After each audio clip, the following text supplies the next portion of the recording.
дотоодын нийт дотоодын бүтээгдэхүүн 29.9 их найд байсан. Өнөөдөр манай дотоодын нийт бүтээгдэхүүн 89.9 их найд төрсөн. Тэгэхээр 10 жилийн хугацаанд бол дотоодын нийт бүтээгдэхүүн хэлсэн хүн ам өссөн. Төрийн албан хаагчдын тоон дээр бол эргээд харахад төрийн захиргааны албан хаагчид гэхээсээ илүүтэйгээр төрийн үйлчилгээний албан хаагчид нарын тоо өссөн. 6-аас 18 нас буюу сургуулийн насны хүүхдүүд 260 мянгатаа л байсан 16 онд.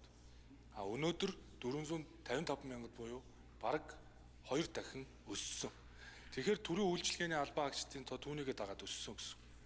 Төрийн захиргааны албан хаагчдын тоог эргээ харахад бол яамдууд бол 2000 хүрэхгүй л хүнтэй. А төрийн үйлчилгээний албан хаагчдын тоо яагаад өсөж ийнэ гэвэл хүүхдүүдийн тоо хүн амын тоо өсөөд эхлэхээр сургууль цэцэрлэгт ажиллах багш эмч болоод бусад одоо үйлчилгээний албан хаагчдын тоо түүнийгээ дагаад ингээд өсдөг. Тийм учраас бол энэ хүн амын тоотоо бол бас холбоотой асуудлаа гэж бас хэлж бол харин алдаа байсан уу гэвэл алдаа байсан. Төсвийн бодлого мөнгөний бодлого хоёроо уялдуулж чадаагүй. За мөн бид өнгөрсөн хугацаанд хуримтлал үүсэж байгаа эдийн засгийн өсөлтийн үеийг зөв бүрэн дүүрэн ашиглаж чадаагүй. Олсныхоо хоёроор үрсэн. Алдагдaltaгүй төсөв батлана гэж одоо улс төрчлөлтийн их хор гайгаар олсныхоо хоёроор үрдэг болсон. Урсгал зардал нэмэгдсэн. Тийм учраас одоо бол бид илүүтэйгээр төсвийн мөнгөний бодлогыг уялдуулах одоо бодлогыг барих зорилгоор хөдөлмөр эрхэлж байгаа хүн бүрийг дэмжих төсөв. За цаг төрөлг шүү. Тэгэхээр таны хариултыг ингээд сонсохлоор зайлшгүй тэр нийгмийн үйлчилгээ болон төрийн албаны олон зүйлүүдтэй холбож байна. Гэтэл яг үнэндээ би танд тавьсан асуулт бол гол нь иргэдийн орлогын тухайд ярьсан л да. Төрийн татварлалт 6 дахин нэмэгдчихэд байхад иргэдийн бодит орлого яагаад нэмэгддэггүй юм бэ? Тэр байтугай тэр ядуурлын 28-29 гэдэг тоо хувь процент яагаад буурдаггүй юм бэ? Тэгэхээр энэтэй холбоотой үнэхээр энэ зөвхөн татвараасаа гадна татвар гэдэг бол одоо хуулийн дээр байгаа тоог хэмжээ. Энэ татвар дээр чинь нэмэх нь албан бус далд татвар байна. Инфляц. Энэ чинь тэр эмзэг дунд давхар руу чинь асар хүчтэй нөлөөлж байгаа. Инфляц одоо хоёр оронтой одоо даваад гараад яваад өчлөө. Дахиад дээрэс нь албан бус айхтар татвар чинь энэ авилгацсан төр. Тэр ар өрийн хаалгаар гар хөндрүүлж асуудал шийддэг. Энэ бүгдийг нийлээд үсэх юм бол Монголын төртөх энэ татварлалт чинь хуулинд заасан болоод хуулинд заагаагүй энэ татварлалт гэдэг зүйл бол хэрэгс хэтэрсэн. За яг энэ татвартай холбоотой би 16 оны, 20 оны, 24 оны танаа намын сонгуулийн өрийн хөтөлбөрүүдийг дарга нарын зураг бүхий юм өрийн хөтөлбөрүүд байна л да. Татвар нэмэхгүй. Тэгээд тов тодорхой 3 өрийн хөтөлбөр 3 сонгуулийн амлалтан дээр тов тодорхой биччихсэн. Гэтэл энэ хугацаанд тоогоороо бол 17 татвар нэмж авжээ. Нэмж заримыг шинээр бий болгож зарим татваруудыг. Тэгэхээр энэ нь танаа нам мөрийн хөтөлбөрөөсөө буцсан хурсан мөн одоо сонгогч ард иргэдийг хуурам ихсэн гэсэн үг мөн үү? Энийн дээр та нэг тийм үг үгээд хариулж өгөөч. За ерхий зайд хариулъя.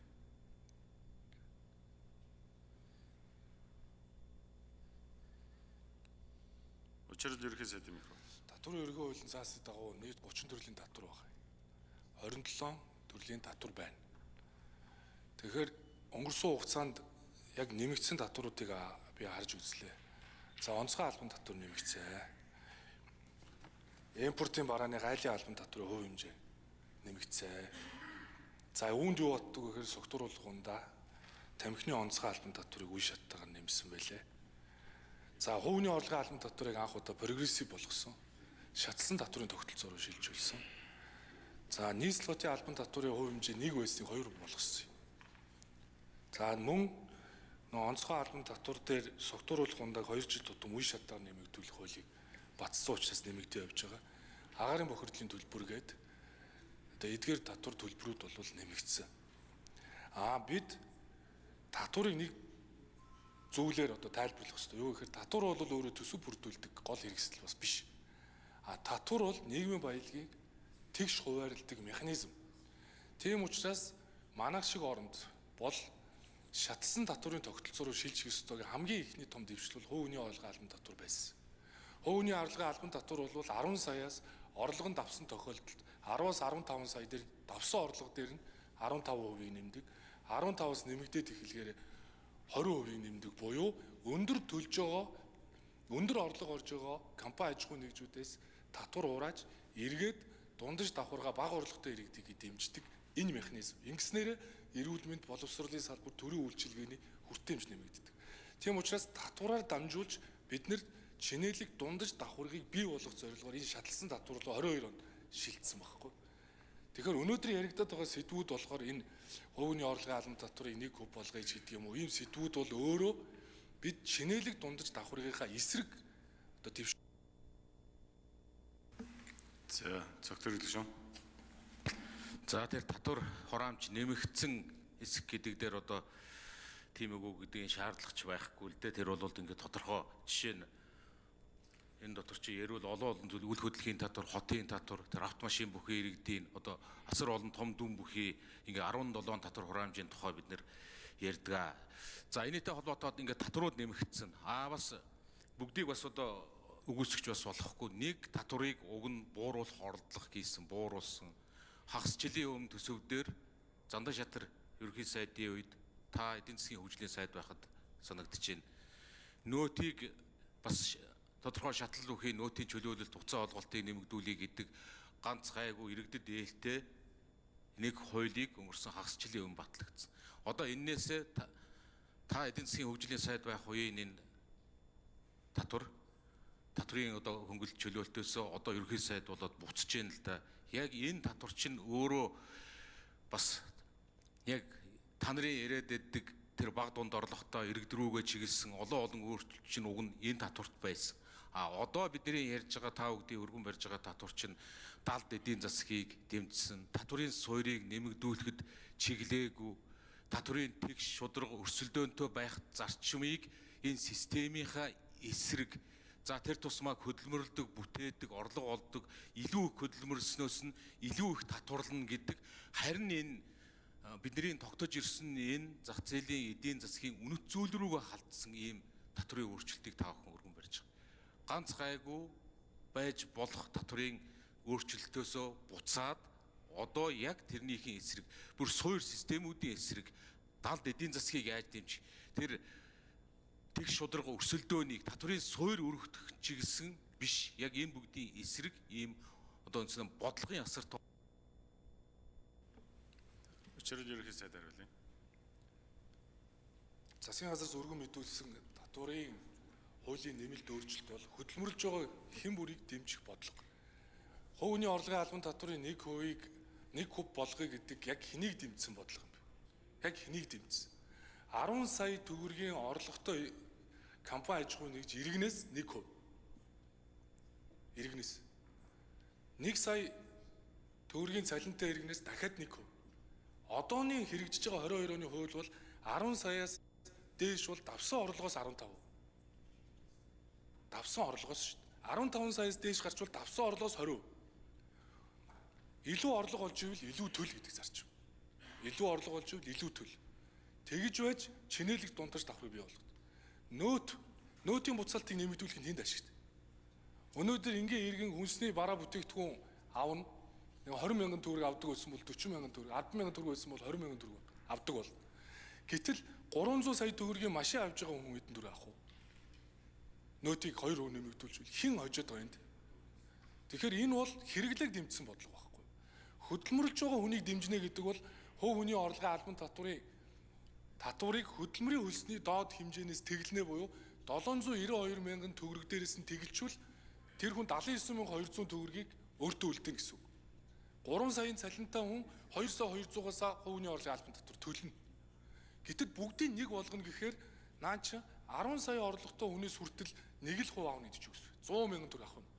10 сая цалинтай хүнээс. Тэгээ яаж энэ нийгмийнхаа үйлчлэгийг авч явах вэ? Дундаж давхаргаа яаж авч явах вэ? Жишээ нь одоо та бод бараг 20-80% бүрдүүлж байгаа шүү дээ. Аймагуд. Зүгээр Аргангаан аймаг л гэхэд бараг 61% юм бил шүү дээ. Тэгээ тэр аймаг орон нутаг яаж бие дааж үйл ажиллагаа явуулах вэ? Зөвхөн гүшүүн асуулт асууя.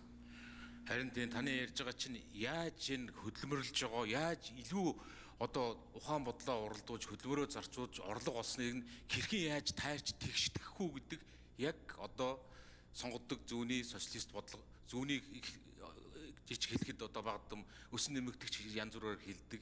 Яг л одоо ийм л бодлого. Яг үүндээ хүн амын орлогын албан татврын тухай ярихад монголчуудын тэр хүн амын орлогын албан татврын бүтцийг харахад тэрний чинь бараг 60-70% нь зөвхөн цалингийн орлого байна гэсэн. Цалингийн орлого. Тэгвэл тэр цалин авж байгаа иргэд гэдэг чинь цалин авж байгаа хүн гэдэг чинь хөдөлмөр хийж байгаа хүн. Халамж биш. Хөдөлмөр хийгээд хөдөлмөрийнхээ хөлсийг авж байгаа хүн. Тэр хөдөлмөрийнхээ хөлсийг авж байгаа хүнийг бид нэр дарамтланаа. Их л ажилвал ихийг авнаа та нараас. 10 байсан бол 15 болгоно. 15 биш одоо бүр дахиад даабалдаж авна. Угаасаа тэр чинь 10% гэдэг чинь абсолют дүнгээс 30% төрөө их л гардаг юм байна үстэй.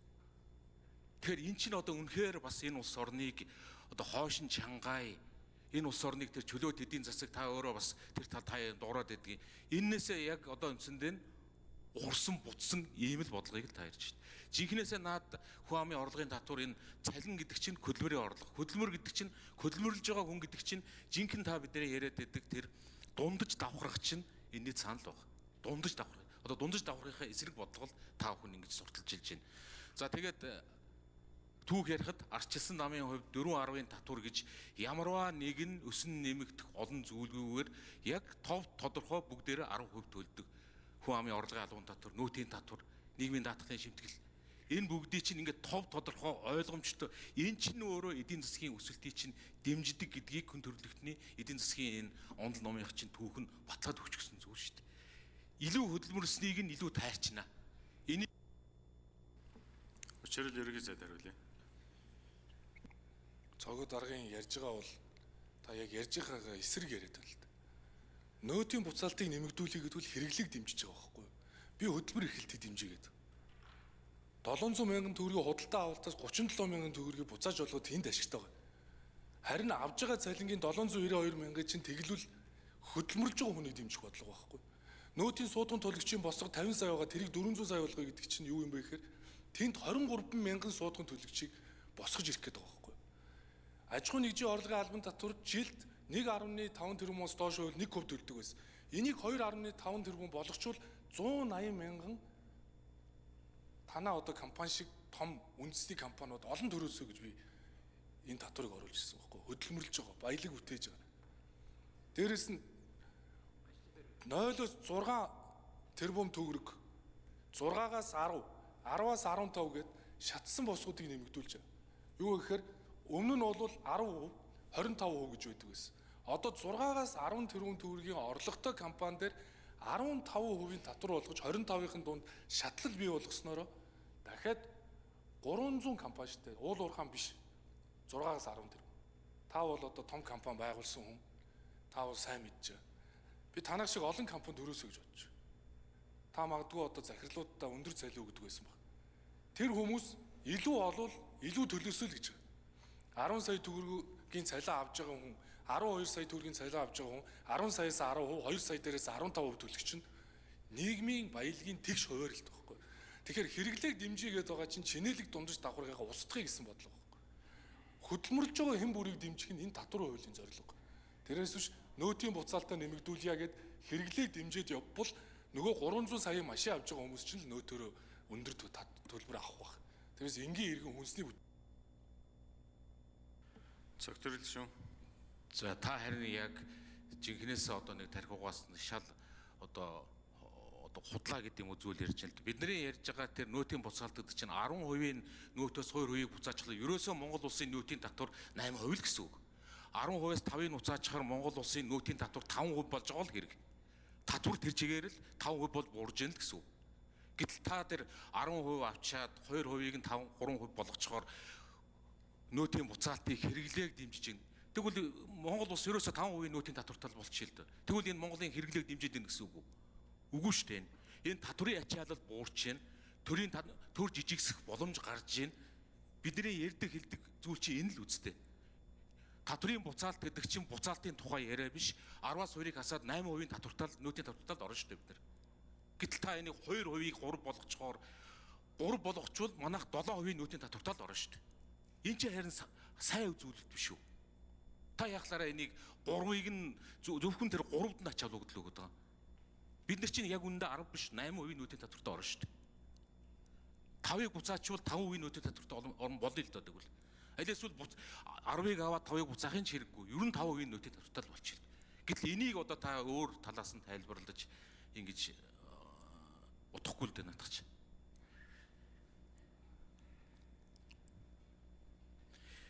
За тэгээ би минут нь яаж чинь гүцээгээд нэг асуулт гүцээд асуучих.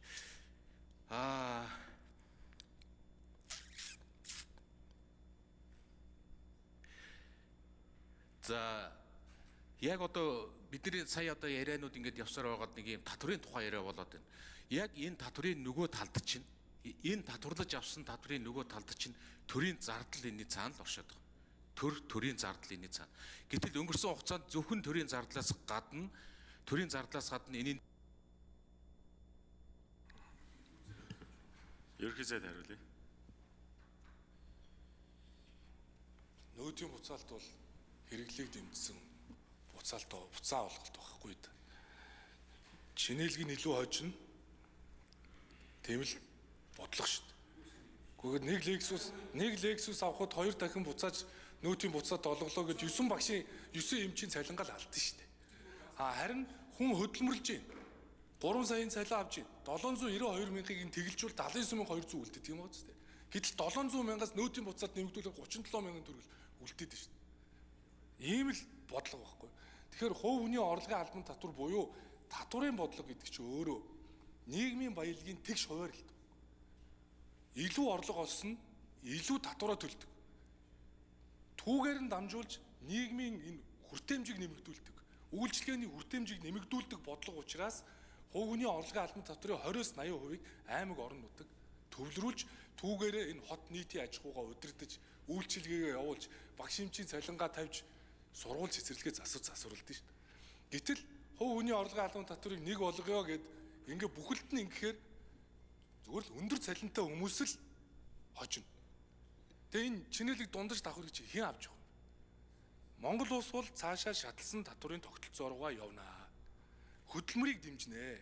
Зүгээр сул сууж байгаа хэрэглээг огт дэмжихгүй. Тийм учраас энэ бол одоо олон улсын жишг нь энэ тэрнээс биш өнөөдөр нөөтийн буцаалтыг нэмэгдүүлэхгүй гэж ярихаас илүүтэйгээр хөдөлмөрлж байгаа хэн бүрээ дэмжээ.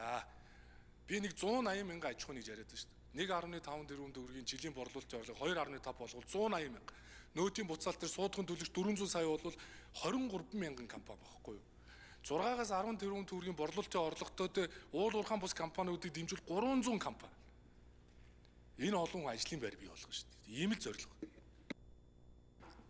Зөвхөн гүшин асуулт асууя. Өгүүлдэ надад чинь та нөөтийн буцаалт гэдэг зүгээр энэ бол дансны бичлэлтэй шүү дээ. 10% нөөт төлөөд 2-ыг буцааж авах чинь манайх бодит байдал дээр 8% татвартаа л орно. Гэтэл 10-ыг авчиад 2-ыг нөхөйгөө элдвэдээд тансаг хэрэглээ дэмжиж гин гэж энэ бол утга учиргүй яриа. Та дахиж наадах чинь бол ерөөсөө тийм одоо хүүхдүүдийн хоорондын яриа шиг яриа шүү.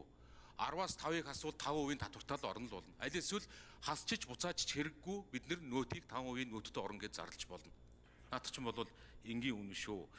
За түрүүний асуулт энэ том төртэй холбоотой бид нэр өнөөдрийн мэтгэлцээний сэдв саяны яригдаад байгаа олон татвар хураамж авилга энэ олон зүйлийн чинь сүүдэрт нь асар олон яг өнгөрсөн 10 жилийг ярихад асар олон нэг юм дутуу эхлээд хашчихсан одоо танаа намын гэж хэлий засгийн газруудын дутуу эхлээд хашчихсан том төслүүдийн овоолго Монгол улсаар дүүрлээ. Овоолго нефтийн үйлдвэргээд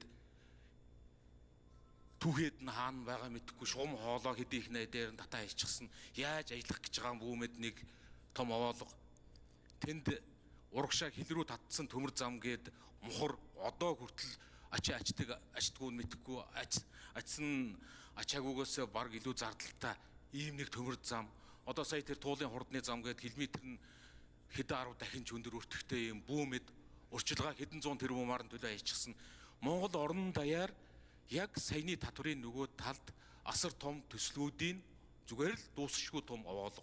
Энийний цаан чинь татврын дарамт, энийний цаан чинь асар том зээлийн хүүгийн төлбөрүүд явж байна.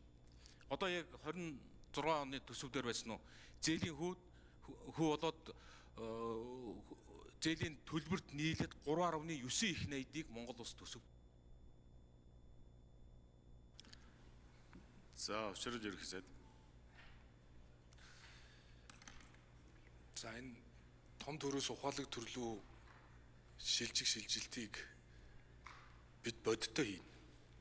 Хийсэрч байгаа. Би ажил аваад 2 сар болоог байна. Тэгвэл бас хийсэн ажлууд байна. Юутаач одоо уул уурхайн 10 төгрөг өмчт компанийг татан буулгалаа, нэг 67 тэрбум шууд хэмнэж байна. Баялагын сан хөрөнгө оруулалтын сангийн зарчмаар ажиллах бодлогын шинжилгээ эхлүүллээ. Хөрөнгө оруулалт менежментийн хэд хэдэн компанитай холбогдлоо. Хөрөнгө оруулалтын сан хэлбэрээр ажиллуулж менежментээр олон улсын нээлтийн сонгон шалгаруулалт төр удирдуулна. Тэгээ том төрөөс ухаалаг төрлөө болов шилжих алхмуудыг бол хийж байгаа. За татврын хуульч тэр. За энэ төсвийн бодлого мөнгөний бодлогын уялдааг хангуулъя гэж ярьж байгаа ч тэр таны яриад байгаа иргэдийг үнийн өсөлтөөс хамгаалах арга хэмжээ. Намайг ажил авахд 7.2 тэрбум доллар валютын нөөц байсан 7.3 болсон. Манад нийлүүлэлтийн гаралтай инфляцийг удирдах цорын ганц арга зам бол валютаг өгөхгүй л баг. Үүнд гадаад зээл тусламж хэрэгтэй юу гэвэл хэрэгтэй. Манай орон өөрөө дунджаас дээш орлоготой орон болох статистик гарсан 23 онд. Тэгэхээр middle income тэр trap гэдээ байгаа энэ орон зайд байгаа улс өөрөө дараагийн шилжилтийг хийхэд зайлшгүй төсвийн бодлогын шинжлэх шаардлага бол үүсдэг. Валютыг гөвөөд валютын нөөцөө алдчих юм бол бид нар гадаад зээл тусламж тэр нийлүүлэлтийн гаралтай инфляци удирч чадахгүй. Тийм учраас энэ явуулаад байгаа бодлогууд бол бид төсөвч бай мөнгөний бодлогыг ч зөв уялдуулаад энэ нийлүүлэлтийн гаралтай инфляциас иргэдэд хамгаалах бодлого. Бид эрэлтийн гаралтай инфляц дээр ч гэсэн арга хэмжээнүүдийг аваад явж байгаа. Цөөхөн хэдэн бүтээгдэхүүнээс хамааралтай. Тэгээ төсвийн бодлого ч үүнтэй уялдаж намар одоо өргөн байна. За, Ашлаамын бүлгийн дараа зөвхөн төрөл асуулт асууя. Энд минутаа харддаг болохгүй бол ерөөсөө баримжаагүйгээр ингэ тасарчээд байна. Харин тэр бас харагдахгүй байна. За түрүүний асуулт түрүүнийхийг бас ингэ санаагаа гүйцээгээд хэлэхэд 3.9 их найдыг одоо манай төсөв дээр жил бүхэн зөвхөн зээлийн хүүгийн төлөгдөж байна. Энэ чинь дахиад татврын орлогоор л саяны тэрийг том төслүүдийн бүтлгүү төслүүдийн овоолгууд чинь яг эргээд энэ татврын орлогоор л бид нар энийг төлж байгаа. Өнөөдрийнш төлж байгаа ирээдүгээс зээлсэн тэр татврын орлогуудыг чинь одоо үнэхээр татврын ачаалал чинь энэ дээр л ингэ нэмэгдээ. Тэгэхээр энэ бүхэн маань өөрөө наад нэг юм буруу бодлогын чинь гой урай лоозон шүтэж улс төрийн урай лоозонгоор амьдарч ирсний чинь улс төрийн том сонгуйлуудад ялахын төлөө юу ч амлж исэн яадгийн дараа нь энэ аргалаад өөрөөр хэлээ гарна гэж явж ирсэн энэ 3-4 саяны энэ хэлж ирсэн энэ 3-4 сонгуйлуудын чинь үр дүнд л одоо ийм л том өрийн занганд орчоод зөвхөн 4 их найдыг хүүгийн төлбөрт төлдөг. Өдөрт 10 тэрбум төгрөг 10 тэрбум төгрөг төлж яах гэсэн үг шүү дээ чинь. Жилд 3.9 их найд гэдэг чинь өдөрт 10 тэрбум төгрөгийг Монгол улс хүүгийн төлбөрт төлж байна. Гэсэн ийм нөхцөл байдлууд одоо энэний цаанаас гарнаа. За тэгээд яг одоо эхний улирлыг харахад та нарын мэдээлж ирснээр төсвийн орлого 1.4 их найдаар тасарчлаа гэж байна. 1.4 их найдаар төсвийн орлого тасарнаа гэдэг чинь энэний цаана та нар болохоор эдийн засаг өсөж гэнэ гэдэг байгаа их том дүнд. Гэтэл яагаад тэр төсвийн орлого чинь тасарчаад байгаа юм? Төсвийн орлого гэдэг чинь эцээст энэ улс оронд чинь бизнес хийж байгаа, татвар төлж байгаа, тэр цалин авж байгаа энэ хүмүүсийн чинь ахуй амьдрал орлого болохгүй байна л гэсэн үг. 1.4 их найдаар энэний цаана аж ахуй нэгжүүд нь ашиггүй болчихсон. Тэгээд та нар болохоор цаасан дээр өсөлт гаргаад байдаг. Цаасан дээр өсөлт гаргаад байдаг. Амьдрал дээр Учрал ерөнхий сайд хариулъя. Бид хэтэрхий мега төсөлд хөрөнгө оруулсан. Би үүн дээр тантай санал нэг байна. Гэхдээ та хэллээ 2016 оны 5 их найдын татвар өнөөдөр 29 их найд болно гэдэг бол бас сайн мэдэн шүү дээ. Энд чинь эдийн засаг томорч ийн л гэсэн үг шүү дээ. Тийм учраас 23 оны статистикээр Монгол улс middle income руу шилжижээд байна шүү дээ. Гэтэл бид нэр 1986 оноос хойш бид огт төсвийн шинжилгээг хийж чадаагүй байхгүй. Төсвийн шинжилгээг хийж чадаагүй. Нөө GFS буюу те government structure statistic нэг шинжилгэдэг шүү дээ. 40 жил болоход. Нэгсэндөө капитализм шилжээ социалист арга барилаараа удирдах байвал цаашаа бид нар өндөр одоо тэр орлоготой хөгжиж байгаа орн болно гэдэг бол маш их бэрхшээлтэй. Тийм ч учраас энэ улгыг цэгцлэх одоо үүрэг над дээр ирсэн учраас би хит их популгүйгээр үннийг яриад урагшлаа л гэж ингэж зорьсон. Юу ч амлсан яах вэ гэдэг үгээ бас та бодох ёстой. Сая ярьж байгаа дээр бол та ярьж ах шүү. Нийгмийн баялагын хуульд бол татвар бүрдүүлчих үү? Илүү төлдөг нь илүү олго олдог нь илүү л төлнө. Тэрнээс биш юу ч амлсан яах вэ гэд ингээд ярьж болохгүй. Аймаг орон нутаг модоо барьсан ч хамаагүй гэж ингэж яаж болохгүй. Хөвгний орлогын албан дотор 1 куб болвол 2.7 их 80 төгрөгийн орлого тасарна. Аймаг орон нутаг биедааж үйл ажиллагаагаа явуулах ямар ч болцоог болно. Дундаж давхаргыг дэмжих сургууль цэцэрлэг үйлчилгээний үр хэмжээг нэмэгдүүлэх бодлого ч бүрэн тасарнаа. Тийм учраас бол би яг тантай тэр мега төсөл төр санал нэг би бүгдийг нэрэн билсэн. Тэгвэл валютын нөөцийг хадгалахын тулд гадаад зээл тусламжийг явуулах ёстой. Харин гишүүд маань сая хууль баталж өгсөн. Талархаж байна. За, зөвхөн гишүүн асуулт асууя.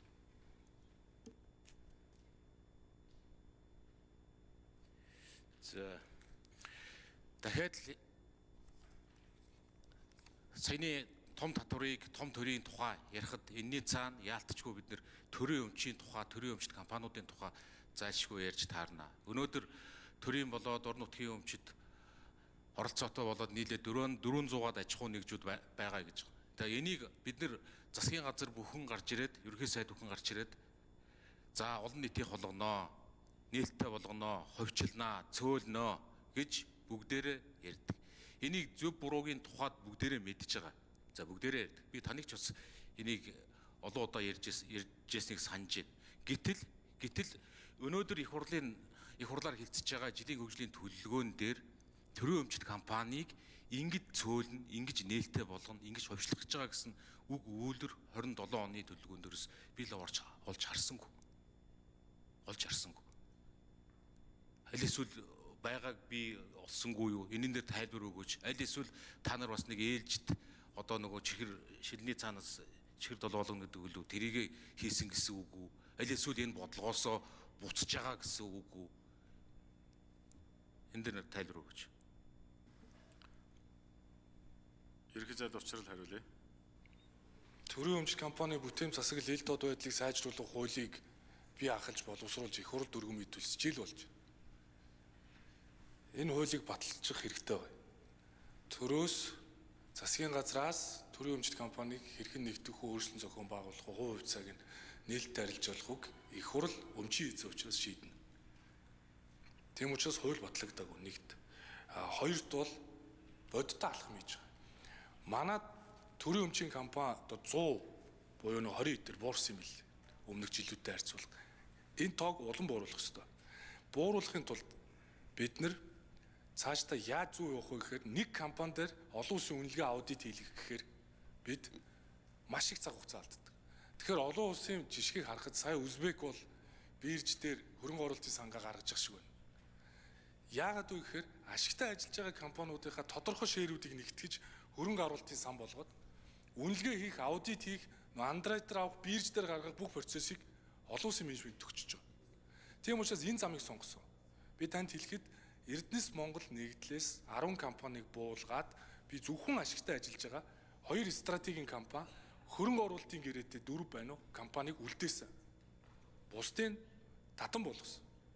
Засгийн газар эрх хэмжээний хувьд одоо бол их хааныхаа нэрээр ирсэн хөрөнгө оруулалтын сан дээр уулуурхаан бус бай ашигтай ажиллаж байгаа компаниудын шеэрүүдийг нэгтгээд сая одоо манай засгийн газрын зүгээс энэ менежментийн компаниудад хэд хэдэн кол хийсэн байна.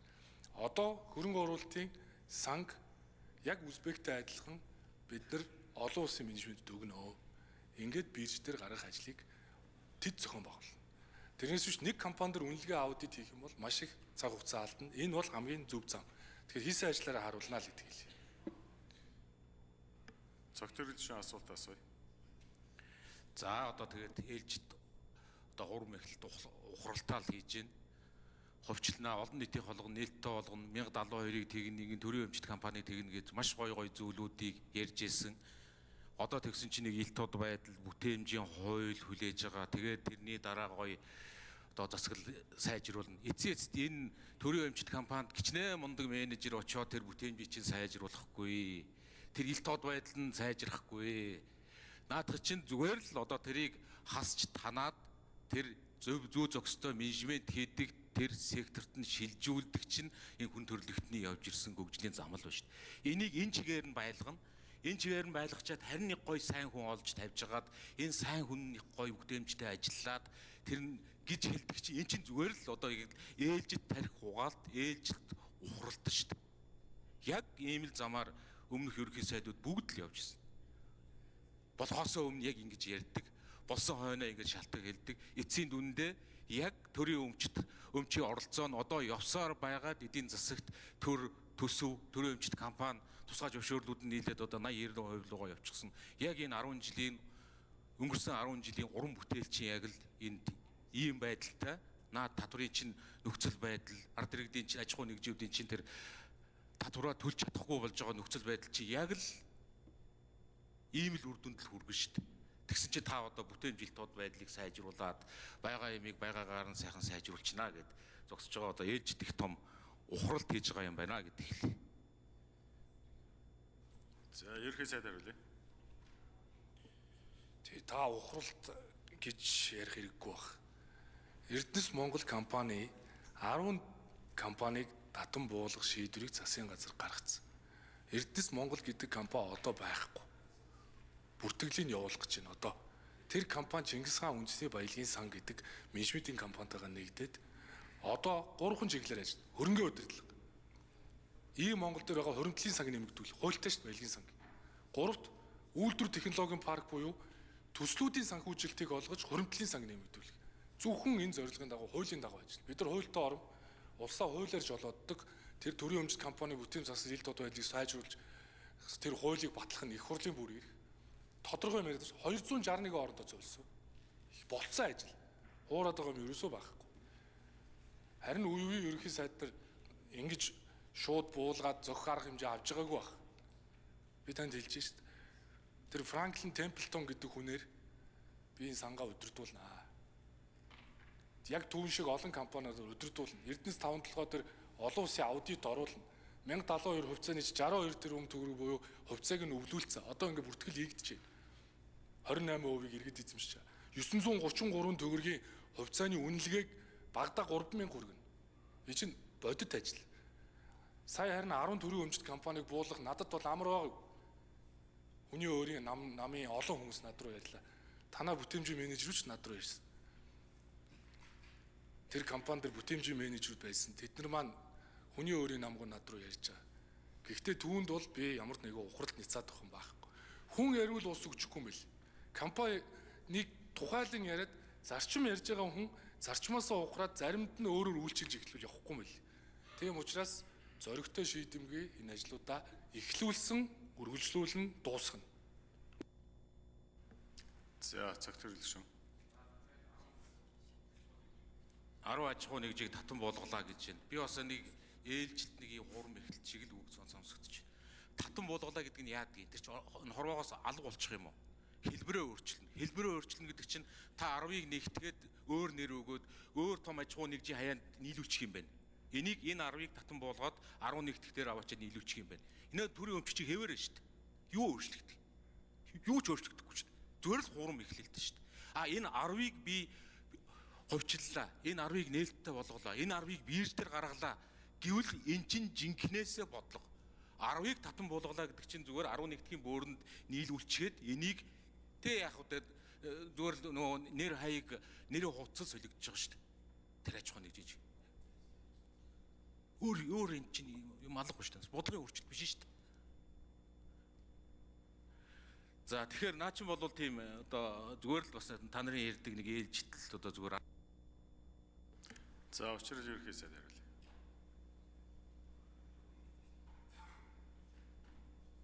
Минут дууссан уу? За мэтгэлцээнд дууссан байна. За улсын хурал дахь арчсан намын бүлгийн дарга цогт гэрэл Монгол улсын ерөнхий сайдаас учрал ерөнхий сайдаас данхар төр дарамтад татвар гэсэн сэдвийн дараа асуулт асууж хариулт авч дуслаа. За дараагийн гишүүдийн нээсээ өгнө үү? За.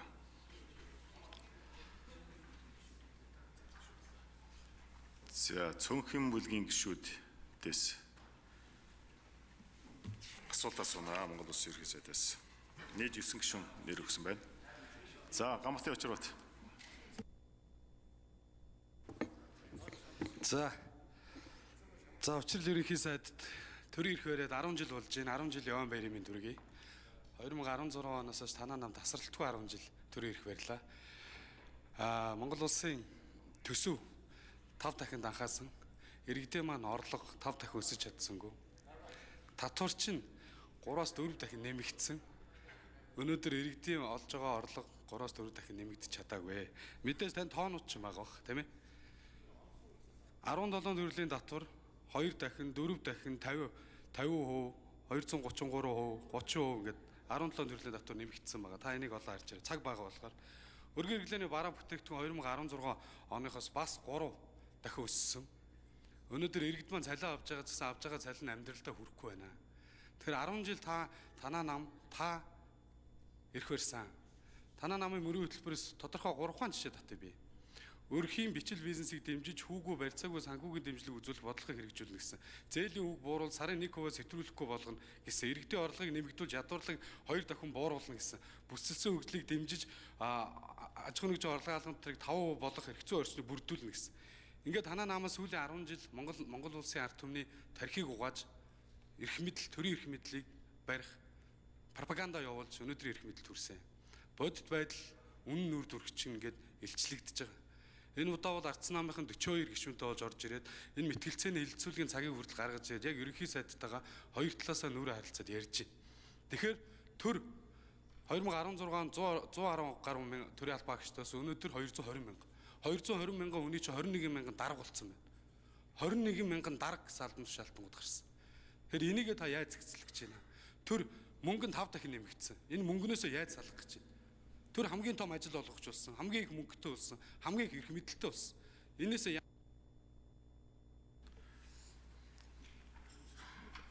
1 минут. За 1 минут нэмье. За дараагийнх нь татврын дарамт.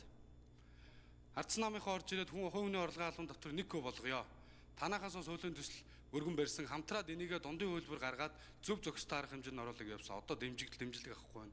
Нэмийн үртгийн албан татварыг 5% болгоё. Одоогийн 10 бас дундаа зөвшөлдөж яваад ажлын хэсэг гаргаад дундын шийдвэр гаргасан. Бас энэ шийдэл хэрэгжихгүй байна. Тэгэхээр ер нь энэ ард түмнээ энэ татврын дарамтнаас яаж салах гэж байна? Яг бодтойгоор бол иргэн сая төгрөгийн цалин авлаа гэхэд өнөөдөр татварт 38-аас 40% нь явж штэ. Тэгэхээр сая төгрөгийнхээ 400 мянган татвар төгчөөд 600 мянгаар яаж амьдрах юм бэ? Энэ дээр ямар бодлого байна? Энэ хоёр асуултанд хариулт авчаад тодруулъя. За ерөнхий сайд хариулъя. Сүүлийн 10 жил Монголын эдийн засаг 6 дахин томорсон байхгүй юу? 29.9 их 80, 89.9 их 80 руу хүрсэн GDP те. Тэгвэл өрхөөр орж чадаагүй. Тийм учраас арга хэмжээ авахаар би ажиллаж байна. Тийм учраас би энэ татварын хуулийг өргөн мэдүүлсэн. Яагаад тэгэхээр энэ хэрэглээг дэмжсэн бодлогоос салахгүйгээр үнийн өсөлтийг барьж чадахгүй. Хөдөлмөр эрхлэлтийг дэмжих хэрэгтэй байхгүй. Тэгэхээр энэ одоо хоосон улс төр жилд хийрхэл чинь биднийг энэ замд хөдөлсөн. Сонгуул болгоны циклийн өмнө янз бүрийн нийгмийн даатгалын шимтгэл бууруулсаар гад өдий хүргэсэн. GDP-гийн 32% нь нийгмийн даатгалын шимтгэл татвар 2 эзэлдэг. Татвар дангаараа 26%. Нөгөөдгөө шимт гэтэл нийгмийн даатгалын шимтгэлч төсөв бүрдүүлдэг биш. Тусдаа санд хуримтлагдаад хөдөлмөрсийнхээ үр шимийг эргэн хүртэх ёстой байтал нийгмийн даатгалын шимтгэлийг татвар шиг сансаар өнөөдөр хүрсэн. Татварыг зөвхөн төсөв бүрдүүлдэг хэрэгслэг гэж ойлгодог. Татвар гэдэг бол өөрөө нийгмийн баялагийг хуваарлдаг бодлого байхгүй. Тийм учраас өндөр орлоготой илүү төлөө гэдэг зарчмыг л би барьж байгаа. Тийм учраас прогрессив такс руу шилжинэ. 22 оны хувийн орлогын албан татврын хувь бол энэ дэвшил. 12 саяын цалинтай хүн 10 саяасаа 10% төлөөд үлдсэн 2 саяасаа 15% төлөл. 18 сая орлого олж байгаа хүн 5 сая дээрээс 15%, үлдсэн 3 сая дээрээс 20% төлөл. Энэ шударга. Ингэж тэр орон нутагт ажиллаж амьдарч байгаа хүмүүсийн ч үйлчилгээ, ахуй амьдрал, хот нийтийн аж ахуйг авч явдаг. Гэтэл та нар 20 сая төгрөгийн орлоготой хүнийг 1 куб болгочоо. Энээс 200 мянган төгрөг авчаа. 2 сая хүнээс нь 2 саяын цалинтай хүнээс бас 2% авчааг ийм шудраг бус юм яриад байж болохгүй шүү. Тийм учраас татварыг хизээж нийгмийн баялагийг хуваарлж юу гэдгийг мартаж болохгүй. Чинээлэг дундаж давхаргыг бий болгоё гэвэл хөдөлмөрлж байгаа хүнийгээ дэмжиж өндөр орлоготой өндөр төлөөд чинээлэг дундаж давхаргыгаа дэмжиж авч явдаг. Энийг л одоо хөгжлийн зөв бодлого гэж байгаа шүү. За, Скотер хэдэн болдог шүү.